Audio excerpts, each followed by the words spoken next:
Bon, c'est parti pour une immense balade entre modernité et tradition. Ce qui m'a toujours épaté au cours de mes voyages, c'est la manière dont les gens s'adaptent à leur environnement. Jusqu'où et comment ils vont construire leur maison. C'est Mogao là-bas ? Oui, là où vous étiez, c'était les dunes qui chantent. Et de ce côté, c'est Mogao.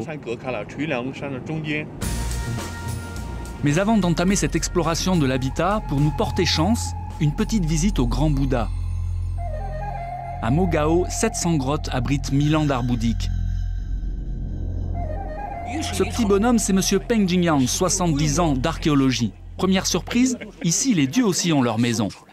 Pourquoi vous l'avez mis dans une maison alors ? Ce Bouddha n'est pas en pierre, il est en bois avec du chanvre et de la paille. Ensuite, il a été recouvert d'argile et peint. S'il n'était pas protégé, la pluie l'aurait détruit.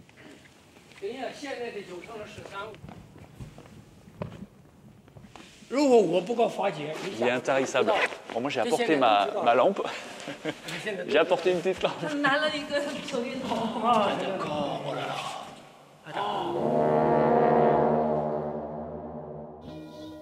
Le dernier fait d'armes de M. Peng, c'est la découverte majeure qu'il a faite au début de ce siècle.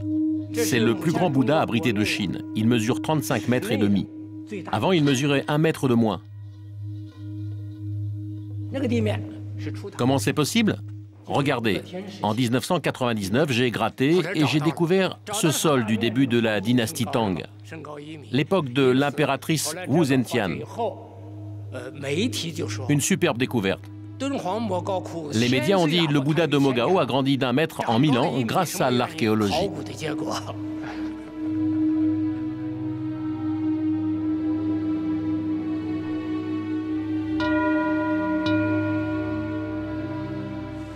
Moi, ce que j'aime déjà, c'est son sourire. C'est l'apaisement. Le Bouddha, c'est l'apaisement.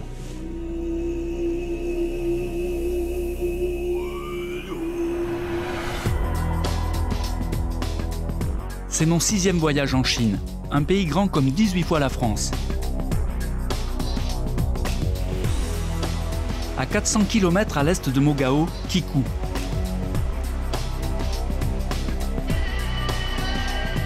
Comme les Bouddhas, ici les habitants se sont abrités dans les falaises. C'est le fleuve jaune et ses crues titanesques qui les y ont poussés. Jo, elle a des bottes qui glissent. Il n'y a qu'une demi-heure de marche. Ah là là, la galanterie française. Jo, c'est la Miss chinoise qui m'accompagne dans ce voyage. Mes notions de mandarin restent quand même assez approximatives. C'est bien, hein ? Nous montons voir les habitations troglodytes au village de Lijiashan. Ils sont bien sur leur terrasse, là. 40 millions de personnes vivent encore dans ce genre de maison en Chine.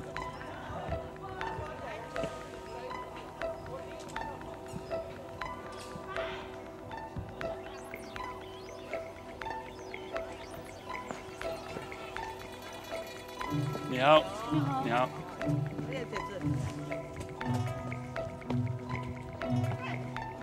Au sommet du village, c'est la maison de Monsieur Li et de sa famille. Oh là là là là. Miao. Ça va, non ? Oh, cet endroit. Bonjour. Je viens de France. Je suis français. On vient voir où vous habitez. Oui. Vous êtes tous de la même famille dans le village ? Oui, on est tous de la même famille. Nous nous appelons Li. Nous avons le même ancêtre. Ici, les maisons ont été creusées dans les falaises pour empiéter le moins possible sur les terres cultivables. Juste à bonne hauteur, au-dessus du fleuve pour échapper aux inondations, un peu au-dessous du rebord du plateau pour se protéger du vent d'hiver. Chaque maison familiale est une série de chambres en voûte creusées dans la terre.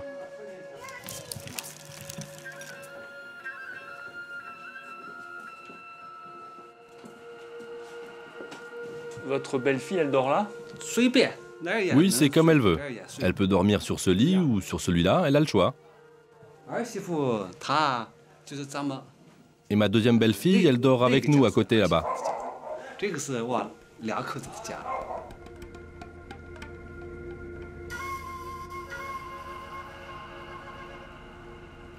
C'est une région riche ici. Là-haut, la rosace.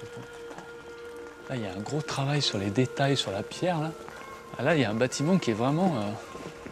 c'est une autre facture. Hein. Il y a un travail sur le bois, dis donc. Qu'est-ce que c'est cet endroit? C'est quoi?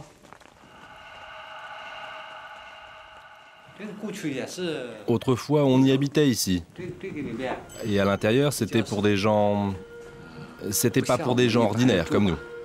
La richesse des ancêtres de Monsieur Li provenait du fleuve.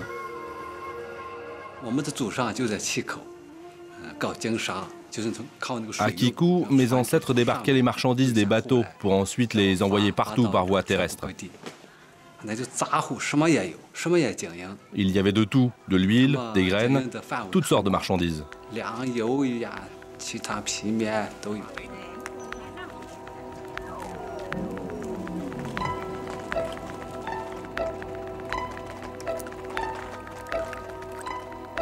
Il pleut non-stop depuis 10 jours.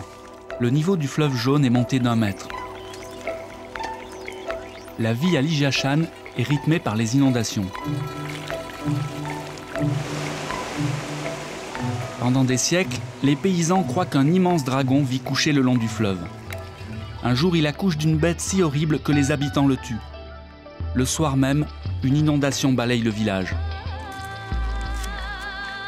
Pour les villageois, c'est le signe que la terre est fertile, mais qu'il faut respecter le fleuve. Vous avez tout ce qu'il vous faut pour vivre ici? Oui, les conditions de vie se sont améliorées, on produit tout ce qu'il nous faut. Il y a des gens qui partent travailler en ville, mais pour nous ici, tout va bien.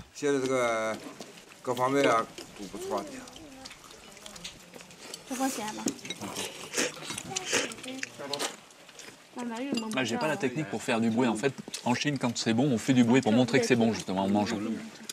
Et mon grand-père savait faire ça, mais moi, j'y arrive pas. Ah, c'est pas mal, ça, non? C'est pas mal.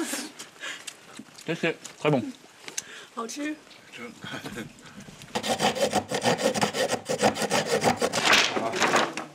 Monsieur Li a convoqué son voisin, un ancien maçon, pour refaire le Kang, le fameux four cheminée de la Chine rurale du Nord.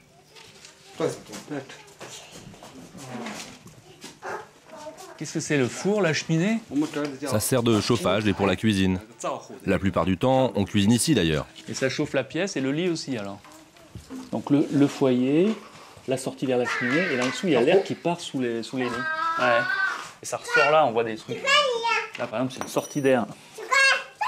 Là derrière.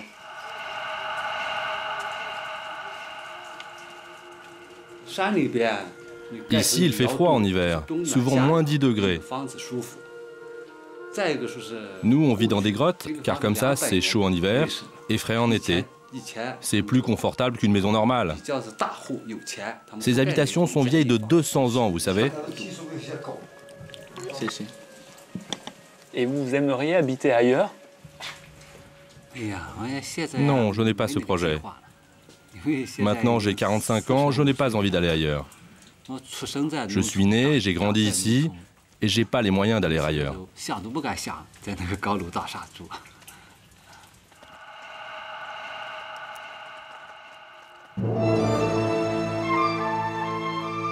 Ailleurs, c'est la ville, bien sûr. Alors, direction Pékin.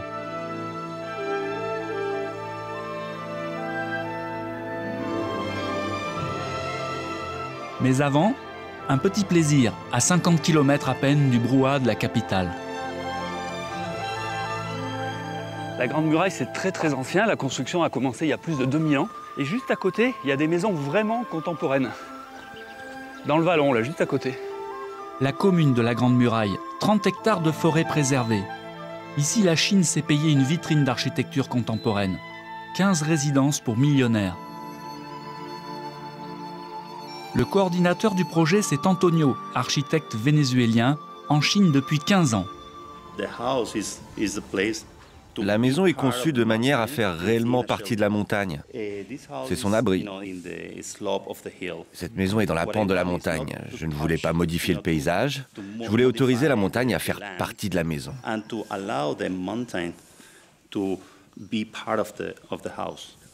La montagne est dans mon dos et je fais face à la vallée. À la vallée, oui. Après, j'ai décidé de donner un côté brut. C'est ce qui fait le talent d'architecte, non? Non, c'est-à-dire, je dis toujours que l'architecte est une sorte de chef d'orchestre. C'est un endroit magnifique. Est-ce que les Chinois aiment ce genre d'architecture? Ils vous ont fait des commentaires? Quand ils viennent ici, ils adorent. En ce moment, cette maison est la plus demandée. Elle est louée presque tous les jours. Mais s'ils vous demandent de dessiner une maison, ils veulent quelque chose, vous savez, de plus européen. Là, il y a l'entrée, le studio. Et là, dans la partie centrale, le living room. Et là, vous avez la cuisine. Là, il y a la Grande Muraille, pas loin. Ah oui, de ce côté. Hein. On voit un peu la Grande Muraille, là. La partie qui n'est pas restaurée. On a 4 chambres. J'aime les toilettes parce que vous pouvez voir, Ah, c'est bon pour moi, ça, j'aime cette idée. c'est un privilège, non? Ah oui, j'aimerais bien essayer. Hein. Ça, c'est vraiment excellent. Well done. Bien vu.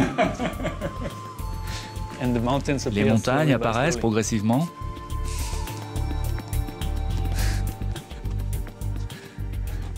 Je pense que beaucoup de gens rêveraient d'habiter là. Et là, ici, vous pouvez commencer à réfléchir. Wow. Ah, c'est magnifique. Le processus est trop rapide. Il n'y a aucun moyen d'influencer réellement la manière dont les Chinois font les choses. Même pour nous, en tant qu'architectes, on n'a pas assez de temps pour développer des idées. Ça va trop vite. Et bien sûr, on ne peut pas leur en vouloir, parce qu'ils ont eu à peu près un vide de 100 ans. Depuis 2 décennies, la Chine explose. Un mouvement qu'on a du mal à saisir vu de l'Occident. 90 000 nouvelles voitures par jour dans le pays. Les campagnes se vident, tout le monde veut habiter en ville. Les prix grimpent en flèche. Le pays est un vaste chantier. À 50 km de la Grande Muraille, Pékin, la capitale, 14 millions d'habitants. À l'approche des JO, Pékin fait peau neuve. Ici, on construit jour et nuit. C'est la course contre la montre pour 2008.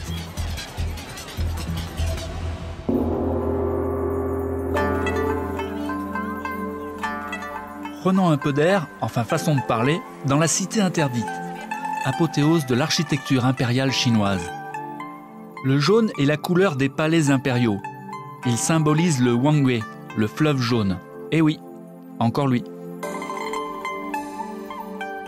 À l'époque, les toits de la ville ne devaient pas dépasser ceux du palais de l'empereur. Mais tout ça, c'est de l'histoire ancienne. Alors une petite balade dans les dernières ruelles du Pékin horizontal s'impose.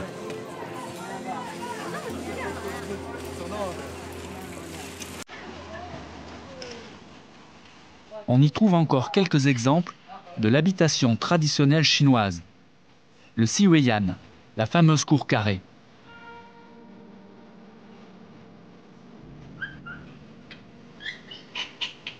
Je vous présente M. Lin Yangpeng. Il habite ici depuis 60 ans. Il y a un chien ici. Vous n'avez pas peur du chien? Non, ça va, ça va. Cadre du Parti communiste chinois. Le père de M. Lin faisait partie de la clique du président Mao. Médecin du Premier ministre, Zhou Enlai. C'est un Beijing dog. Oui, un pékinois, quoi. Il fait frais avec les arbres, là. Ah, c'est très joli. Et c'est sans doute grâce à ses appuis politiques que M. Lin a réussi à préserver son Sihewan. La cour n'a pas été détruite pendant la révolution culturelle. Oh, c'est assez mal rangé. Il y a des pigeons. Là, regardez cet oiseau. Il est capable de parler. Alors là, il ne parle pas parce qu'il n'est pas content. En général, il dit « Ni hao, good morning ». Good morning. Ni hao. Au départ, le Siwan, c'est parce qu'il y a plusieurs familles ensemble. Expliquez-moi le principe de la cour carrée. Le Siwan en Chine, c'est un ensemble de 4 bâtiments avec une cour centrale. Les parties exposées à l'est et à l'ouest sont habitées par les enfants. La construction exposée au sud, elle, n'est pas très lumineuse. La pièce principale est dans le bâtiment le plus éclairé. Et en général, ce sont les parents qui habitent là.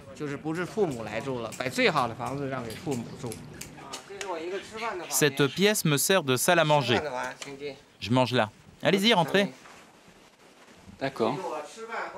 C'est la pièce où je mange et où je regarde la télévision. Ce n'est pas très rangé non plus, hein.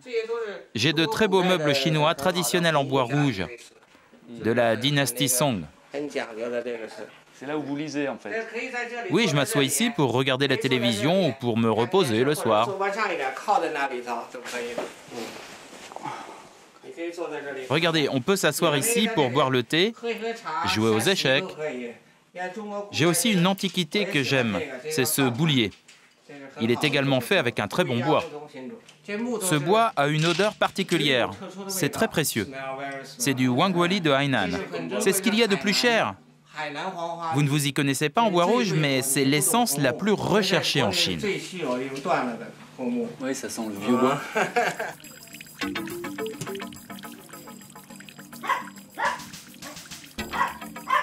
Le Sihuiyan de Monsieur Lin est un îlot assiégé de tous côtés. Pas sûr qu'il ne soit pas bientôt le dernier.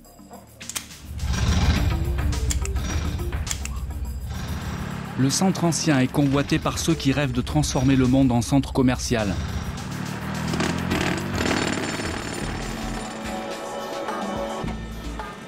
Juste à côté de chez Monsieur Lin, dans le quartier historique de la calligraphie, des soieries et de la prostitution ont démoli à tout va.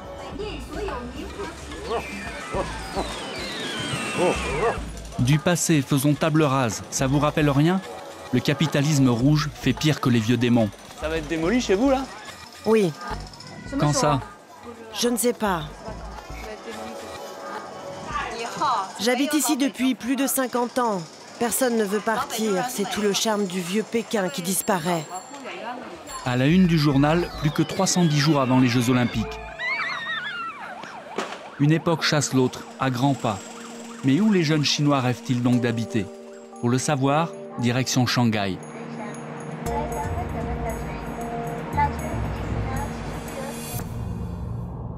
D'en haut, on dirait une immense maquette. Shanghai, plus de 13 millions d'habitants. La deuxième plus grande ville du pays. La ville qui veut rivaliser avec l'Occident. Aujourd'hui, c'est le porte-drapeau du miracle économique chinois.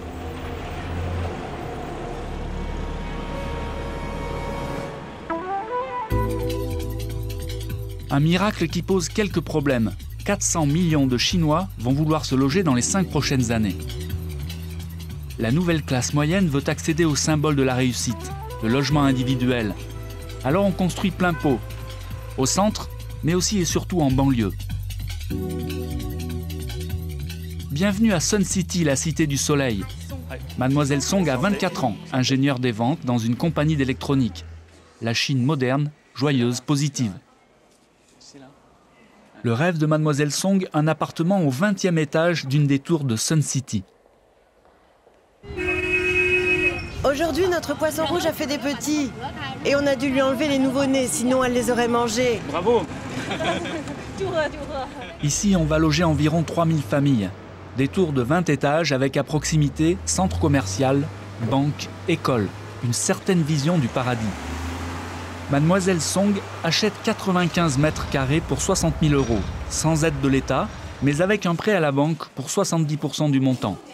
Visite de l'appartement témoin. C'est là. Tout le monde met les chaussures alors. Ah oui. Entrez. Là, c'est la cuisine. Là, c'est la salle à manger.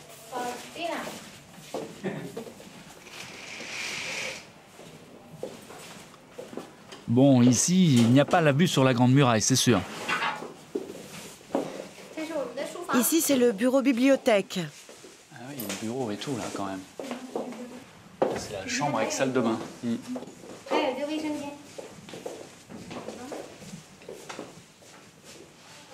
Ah, c'est bien, ça vous plaît? Oui, j'aime bien. Dans ce coin, on mettra une machine à laver et à faire sécher le linge. Et là, on mettra un lit d'enfant, un petit berceau. Ça va rentrer. C'est ma mère qui viendra s'occuper de mon enfant. Vous avez envie d'en avoir des enfants, beaucoup? Oui, je voudrais 2 enfants. 2, oui. Oui, 2. Un garçon et une fille.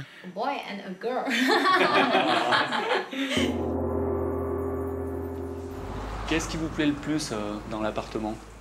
C'est la baie vitrée du salon, elle est plein sud. Notre appartement sera au 20e et la vue plongeante sera magnifique. À Shanghai, il faut loger 3 millions de nouveaux habitants par an. Un vrai casse-tête. D'autant que les immeubles du centre sont déjà vétustes. Pour l'instant, Mademoiselle Song habite dans une résidence modèle, époque Deng Xiaoping. Ça, c'est l'époque 80 avec les petits carrelages. L'arrivée des carrelages céramiques sur les façades. Ça, c'est mon vélo.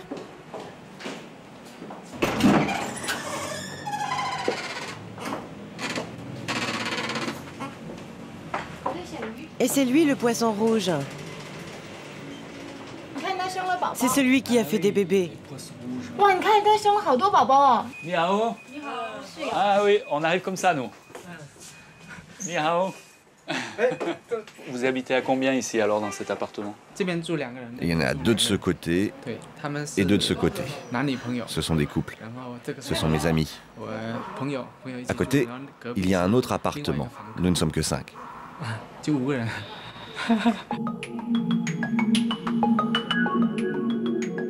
Ma chambre, très mal rangée.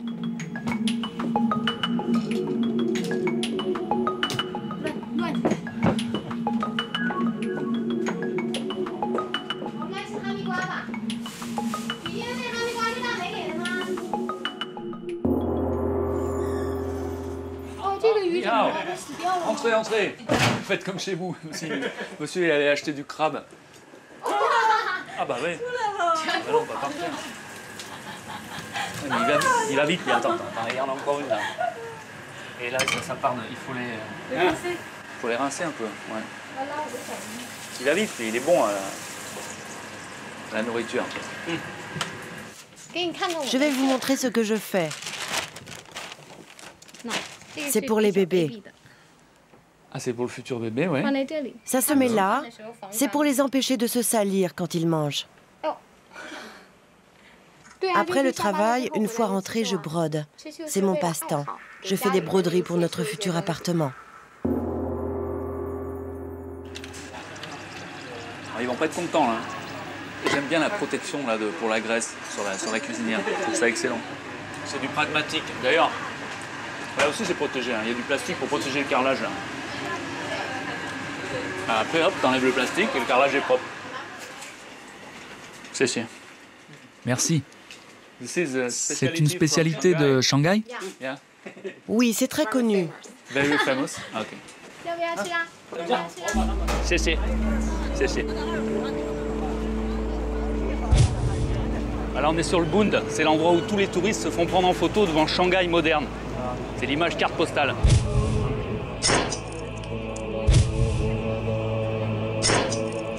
Ça c'était la Chine des villes, la Chine des grandes métropoles. Mais il y a une autre Chine, c'est celle des campagnes. Alors fini la pollution et le vacarme, direction plein sud à la rencontre des minorités ethniques.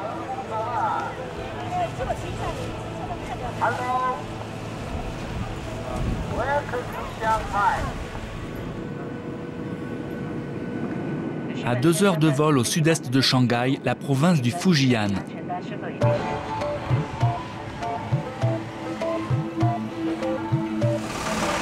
C'est la Chine des rizières en terrasse, des plantations de thé et des typhons. Ça fait des années que je veux venir ici. Je suis fasciné par les toulous, les maisons collectives des Hakka.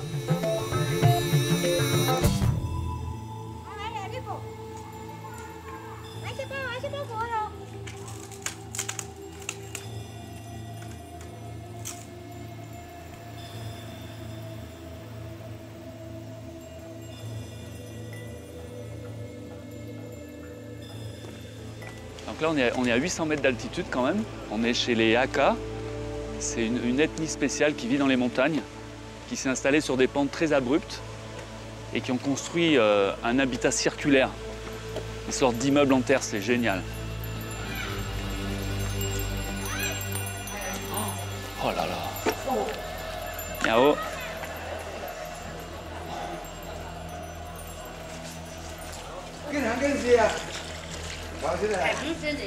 Miao. Miao. C'est extraordinaire. Extraordinaire.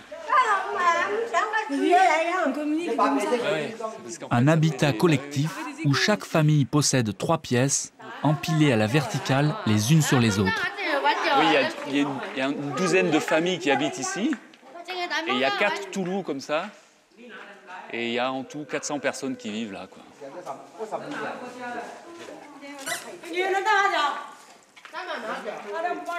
Bonjour. Lui, c'est Monsieur Wang.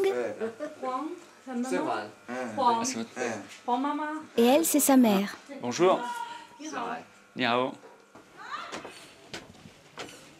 Là, on arrive sur une des rares fenêtres en fait, qui permet de donner à l'extérieur. Ouais, et qui servait à protéger avant, quoi. Bon, là, il y a un autre Toulou en face, mais...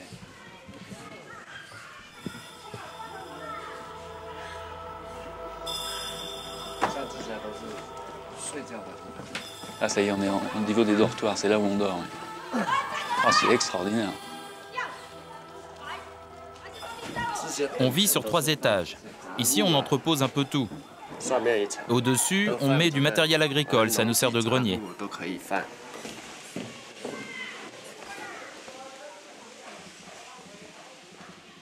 Oh, il y a des poissons. Ouais. Ça, c'est des poissons que vous avez mis, ça. C'est pourquoi?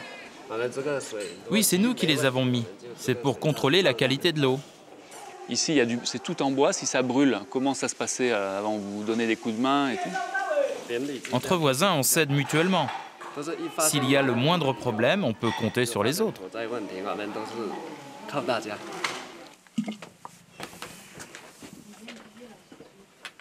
Nous, les Hakka, pendant les chaos causés par les guerres il y a très longtemps, on a fait des milliers de kilomètres pour venir ici. Pourquoi? Parce que vous aimez la paix? Oui, nous les Hakka, nous aimons la paix. Nous aimons vivre en harmonie. C'est pour cela que nous construisons des tours rondes. Et les habitats comme ça, circulaires, le Toulou, c'est pour être plusieurs familles ensemble, justement. C'est pour se protéger quand même au départ.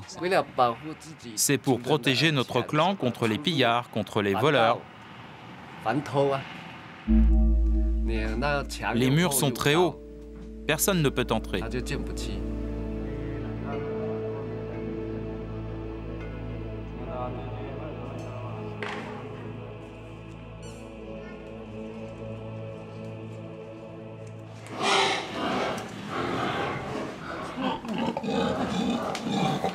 Les hommes ont toujours été sympas avec les cochons. Le père de Monsieur Wang élève 90 cochons, dont 3 truies, pour l'ensemble de la communauté. Et comme dit le proverbe, pas chinois cette fois-ci, dans le cochon, tout est bon. Vous récupérez les excréments des cochons, en fait. C'est ça, c'est ces tuyaux, là, non? Qui viennent, c'est comment ça marche? Oui, les excréments des cochons arrivent par ce tuyau. Ça produit du gaz. D'accord, ça fait du gaz. Ensuite, ça passe par ce circuit de petits tuyaux. Et enfin, nous allumons le gaz ici. Ah oui, c'est le méthane, quoi, c'est bien vu. Ouais.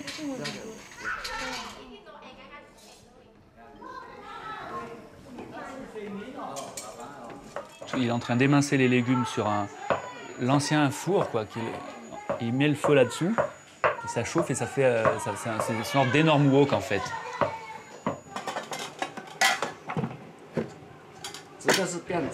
Oh, vous savez, on va manger à la bonne franquette, hein.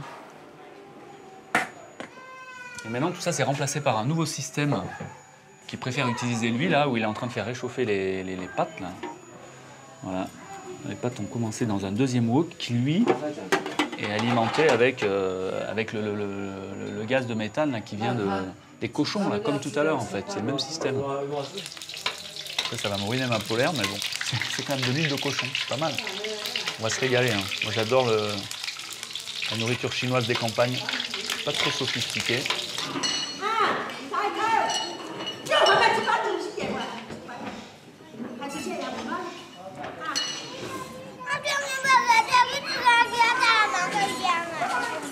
Monsieur Wang est un peu seul aujourd'hui, ses enfants sont à l'internat. Sa femme joue aux cartes chez une copine dans un Toulouse voisin. On a mangé pour 3 jours. Alors là, c'est génial parce que c'est le 3e mode de cuisson. Et c'est le Cuiwo que je vais soulever. Hop, le Cuiwo carrément électronique avec programmateur, céramique, énergie électrique et tout ça. Hop, comme on a chez nous, quoi. C'est sa femme. Ouais.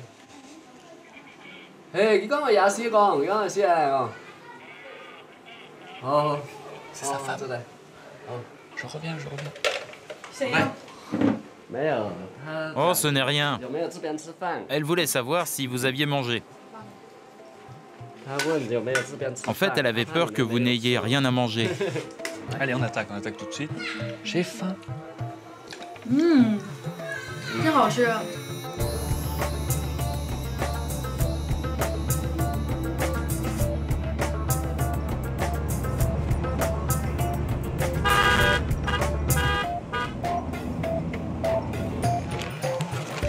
Cette bonne vieille carte.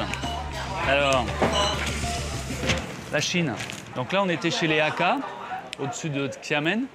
Et maintenant, on est plus à l'ouest de la Chine, à la frontière de 3 provinces. Et on va chez les Dong, une ethnie qui vit dans la montagne. Les Dong, une minorité ethnique, oui, mais de 3 millions de personnes quand même. Spécialistes de la construction en bois, très fiers de leur maison et de leur pont du vent et de la pluie. À Shenyang, il y a 30 ans, une inondation détruit la moitié du pont. Pendant les semaines qui suivent, tous les villageois récupèrent les débris. 12 000 pièces de bois réassemblées sous la maîtrise d'œuvre de Monsieur Yang.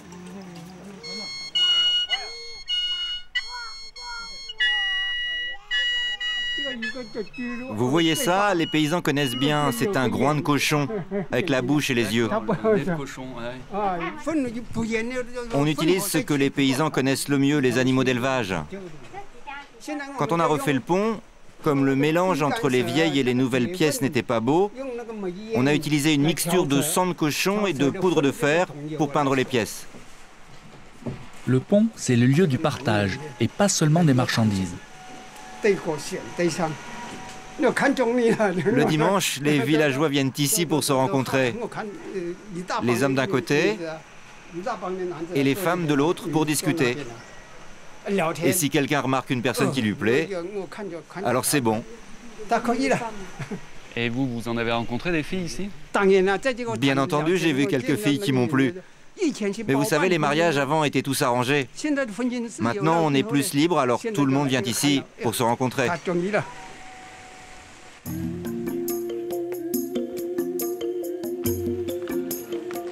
Monsieur Yang a 83 ans. Monsieur Yang a beaucoup voyagé. Il a fait des ponts dans toute la Chine.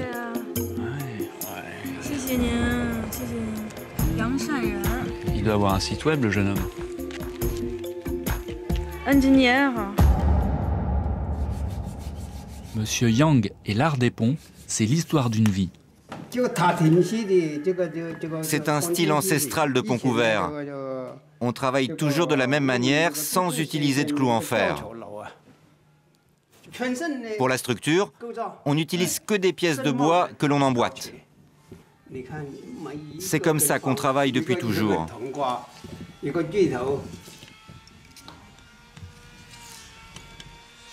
Monsieur Yang va mourir un jour, mais heureux. Ses 5 fils sont tous charpentiers et dans la région, ils ne manqueront pas de travail. On est au village de Pingtao et il y a une maison de Dong qui est en train de se construire. Oh! Tout tient, je pense, par les poutres qui sont au sommet. Et tant que les 3 ou 4 poutres du sommet ne tiennent pas, tout peut glisser de chaque côté. C'est pour ça qu'il y a des attaches temporaires, là, comme ça, avec des cordes, des bambous. Il rentre le dernier coin et ça va refermer le carré, la structure. Putain, il y a des trucs qui bougent, là.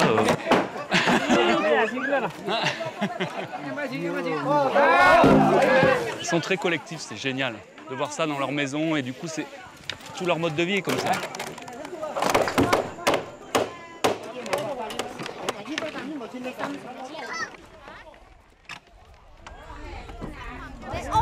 tout le monde donne des ordres, il n'y a pas de chef. Je ne sais pas comment ils arrivent à s'entendre, c'est extraordinaire. Ouais, là, facile, là, il n'y a pas d'effort. C'est bon, là, tiens, là, bah, c'est relayé, c'est bon. Elle est calée, là, compte, elle craint plus rien. Faut la bouger par là, par contre, voilà. Hop, allez, en avant.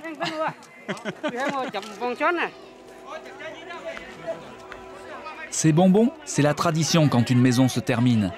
Un maître de géomancie a prédit que le chantier devait symboliquement se terminer à 15 h.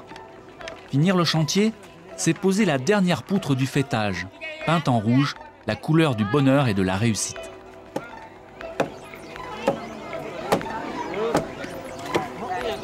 Avec le poids de la structure, après ça tient tout seul. L'ensemble pourrait bouger, il s'en fiche, il n'y a pas de fondation. C'est pratique, hein. 15 h.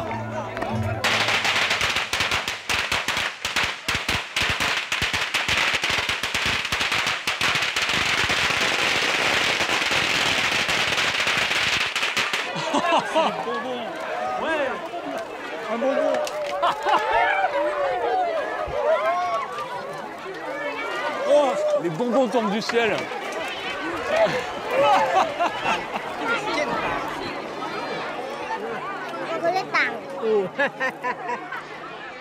À 15 h 05 minutes, comme prévu, la poutre est posée. Tout s'arrête d'un coup. La nuit est tombée et je ne suis pas au bout de mes surprises. C'est un repas communautaire. Oh là là, mais... On est là? Non mais... Je suis invité au village voisin de Guangdong pour le repas des 100 familles. Ça n'arrive qu'une fois par an.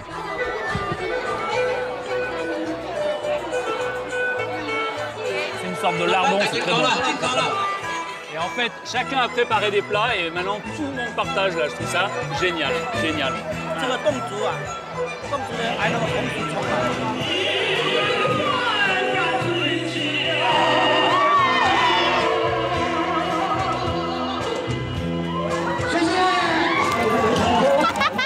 D'être heureux et en bonne santé. Le vrai bonheur, vous savez, c'est le partage, c'est de partager. Le bonheur, c'est le partage, c'est vrai. C'est vrai.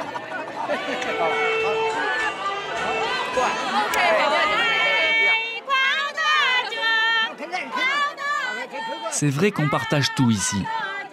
Surtout l'alcool de riz. D'abord avec les hommes. Puis après, avec les femmes. Chacune des femmes. C'est les belles filles qui m'apportent. Oh, mais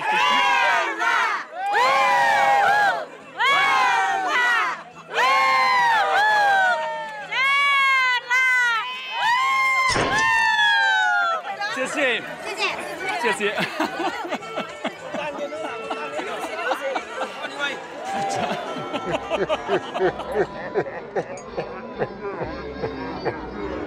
Et là, je bois plus, là. Moi, je bois plus. Il va falloir danser maintenant.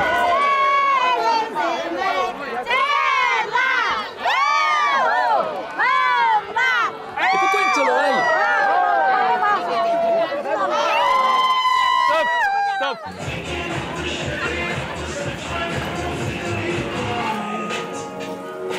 Eh ouais, c'est comme ça chez les Dong. On offre des fleurs, on partage, la musique s'arrête. Bravo, bravo. C'est Dong, c'est techno, c'est remix, c'est n'importe quoi et c'est super. Ah!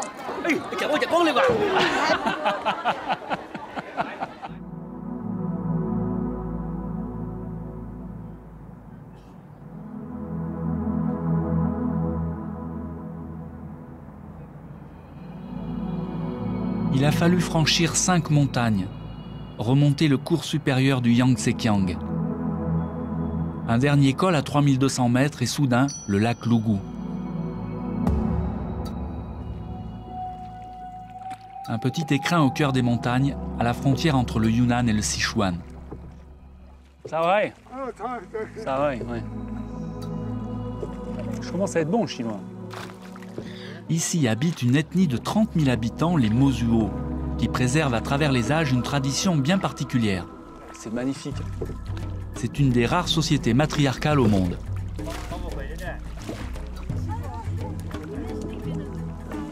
Je suis pas bon, hein. Ça va? Ça va comme ça? C'est bon? Qu'est-ce qu'il en dit le patron là? Ça va comme ça? Oui, c'est bon. Oh là là. Sauvage beauté, non? Et moi je comprends qu'un endroit pareil soit contrôlé par les femmes. Cette femme qui pêche, c'est Yu Chen. À ce moment-là, elle ne sait pas encore que nous allons dormir chez elle.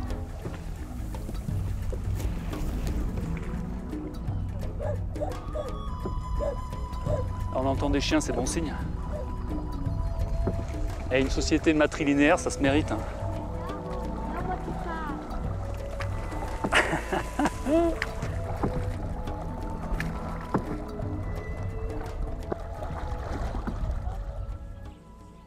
« 32 familles au village de Xiaowai. Une agriculture de subsistance. Selon les anthropologues, il n'y a pas de rapport de domination entre hommes et femmes. Pas de querelle de propriété. D'ailleurs, le mot guerre n'existe pas dans la langue mosuo. Ici, les maisons restent la propriété des femmes. Ce sont elles qui choisissent leur mari pour des unions temporaires. On appelle ça le mariage ambulant. Et pendant que les femmes travaillent, décident et contrôlent, les hommes, eux, gardent les enfants. Et le petit que vous avez dans le dos, alors, c'est qui? C'est l'enfant de ma fille. C'est l'enfant de ma fille, mon petit-fils. Alors c'est bien une société où c'est les femmes qui choisissent les hommes, ça vous plaît, vous? Oui, c'est bien. Je suis heureux. Les femmes ou les hommes, c'est pareil.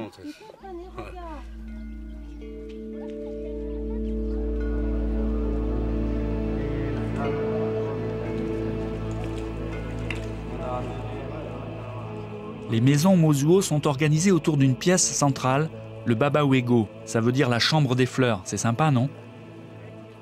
Yu Chen a 24 ans, elle vit avec sa mère Namuli. Elle n'a pas de mari, mais elle aimerait bien en faire venir un.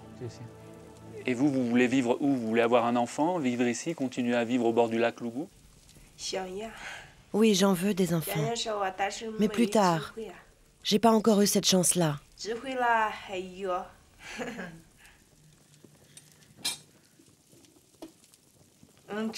Moi, le système du mariage ambulant me convient. Je veux continuer comme ça.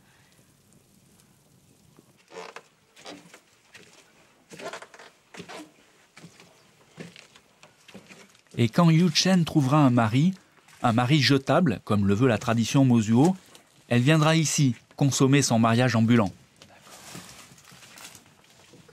Je dois allumer? Pas très glamour la nuit de noces, mais bon.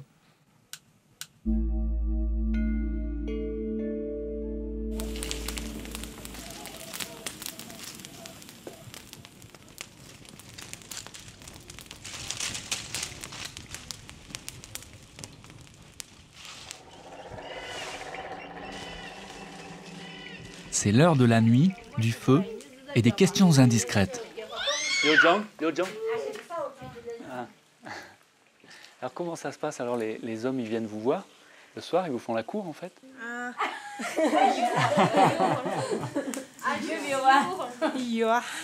Oui, oui, oui.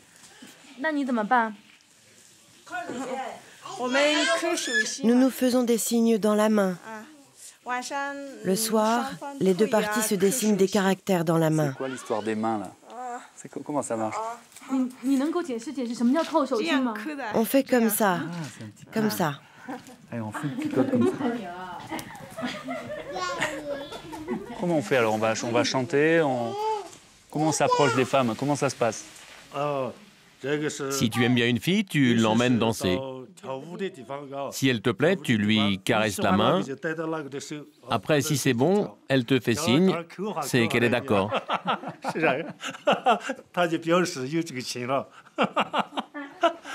Et après, vous allez où alors? Dans les bois, dans la montagne? Comment ça se passe? Après, on danse, et si ça va bien, je l'emmène à l'extérieur. Une fois à l'extérieur, on peut s'embrasser. On espère qu'elle va vous emmener chez elle. Si ça marche, la fille t'emmène chez elle et on dort ensemble, le temps qu'elle veut.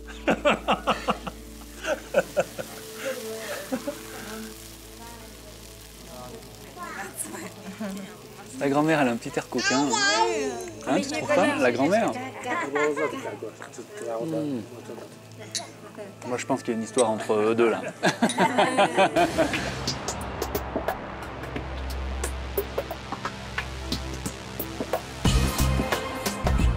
Azimut sud-est, direction Hong Kong.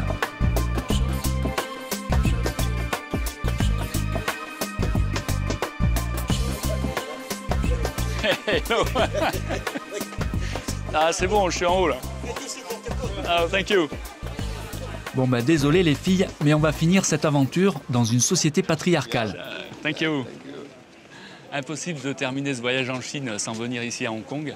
Ici, rien ou presque n'est laissé au hasard. Tout est construit et organisé selon des règles très précises, les règles du Feng Shui. Je sais, c'est difficile à croire quand on voit tout ce bazar, mais vous allez voir. Le Feng Shui, c'est un peu la médecine de l'habitat. L'art d'harmoniser l'espace et tout ce qui nous entoure.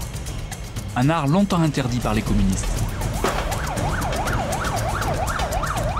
Bon alors, pour vous expliquer le Feng Shui, rendez-vous avec Maître Yu. Nice to meet you. Enchanté. Quel âge me donnez-vous? Votre âge? Let me check a little bit. Attendez. J'ai 50 ans. C'est la ville de Kowloon. Et le Feng Shui dans cette zone est très bon. Beaucoup de gens riches. Oui, ils veulent vivre ici parce qu'il y a la montagne protectrice. Oui, c'est ça. Maître Yu m'emmène chez un couple de nouveaux riches faire une consultation de Feng Shui. Arrivé dans une résidence très privée, ici le moindre appartement se négocie $1 million. Ça calme, hein? Bon. En tout cas, on a le permis. Hein.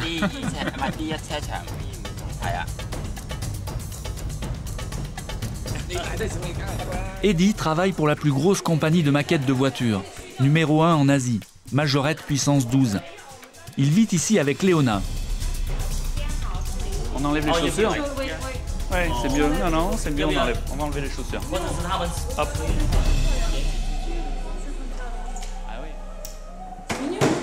Ah oui, c'est bien. Ah oui, c'est quoi?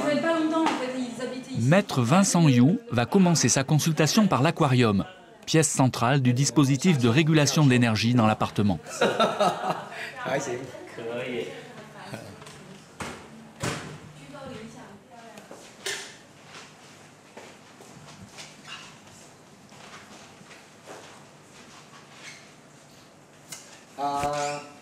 Oui, ça va bien mieux comme ça.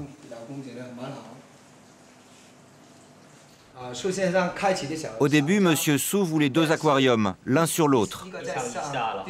Mais selon les principes du Feng Shui, c'est impossible. Il ne faut pas les séparer dans sa maison. Si on les sépare, le maître de maison risque d'entretenir une autre petite sorcière à l'extérieur. Vous voyez ce que je veux dire? Moi, ça m'allait très bien au départ. Il ressemble à un architecte d'intérieur. Il ne parle pas de Feng Shui d'un point de vue trop traditionnel. Il dit de mettre le sofa ici ou là, ce meuble ici ou là, et ça nous donne un sentiment de bien-être. C'est ce qu'on appelle le Feng Shui moderne. Je ne comprends rien au Feng Shui. Mais après l'avoir écouté, j'ai quand même ressenti quelque chose. Il faut mettre cette plante ici car c'est dans le prolongement de la porte. L'entrée et le balcon ne doivent pas être dans la même continuité. Il faut un obstacle entre les deux. Sinon l'énergie s'en va. C'est bien d'utiliser cette plante car on dirait de l'or, n'est-ce pas? Ils sont riches, alors on a choisi une plante de cette couleur. Vous voyez la tour au fond là-bas? La forme est mauvaise. Elle est trop pointue. Ça incite au crime. Et puis, elle est trop isolée par rapport aux autres, ça va poser des problèmes. Mais ici, c'est différent. Vous voyez, tout est solidaire, uni. Il y a toujours quelqu'un qui vous aide. Si le Feng Shui, c'est l'art de deviner l'avenir des lieux, Maître Yu sait aussi deviner l'avenir des hommes. Regardez ma ligne de vie, elle est nette. Ah oui, les petites... Vous aussi, il faut être vigilant au niveau du dos. Le Français, lui, il sait profiter de la vie. Tu aimes bien jouir de la vie, tu sais jouir de la vie. Ah, tu vois ouais. Non, mais il n'y a pas que des mauvaises nouvelles, quand même.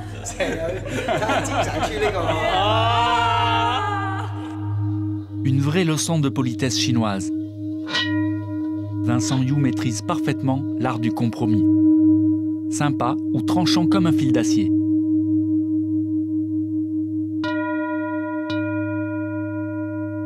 Victoria Park, 5h45 du matin. Grâce au Feng Shui, comme ici au Tai Chi, les Chinois espèrent atteindre l'harmonie parfaite avec le monde qui les entoure. Espérons que ça restera aussi la priorité des dirigeants de cette nouvelle Chine qui nous fascine, c'est vrai, mais qui nous inquiète un peu aussi. Voilà, c'est la fin de mes tribulations en Chine. J'espère que ça vous a plu. À bientôt pour de nouvelles aventures. Oh, il est trop fort là, j'y vais pas y aller.